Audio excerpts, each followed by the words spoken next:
તો hi guys, welcome back my new blog. તો guys, આજે મસ્ત સવારે સવારે કેવું પ્રેન્ક થઈ ગયું, મતલબ કાંડ થઈ ગયું, જતાં જતાં રહી ગયો છે. એટલે ગાઈઝ કેવું થયું ખબર છે ને, હું નડિયાદ શોપે મારી આવવા નીકળ્યા હતા ને પછી જે નડિયાદમાં જે મારી શોપ છે ને ત્યાં વળવાનું વરસ આવે છે.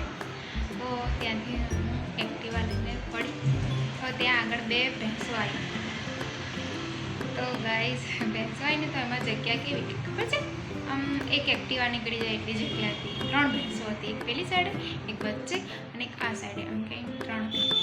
તો આ બેઉની વચ્ચે રહીને એક અંકલ જતા હતા બાઇક લઈને.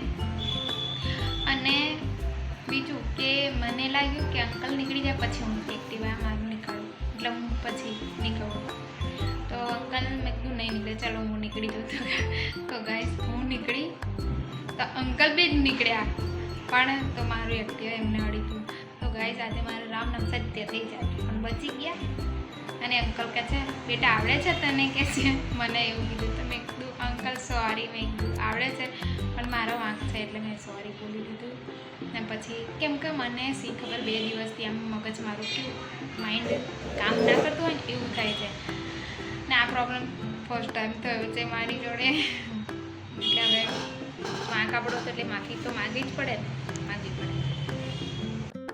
તો ગાઈઝ મેં અમારા જે છે ને વિજય, એમને આ વાત કરીને કે મારે આવું થયું, મતલબ કાંડ થઈ ગયો આવો એક્ટિવાડે.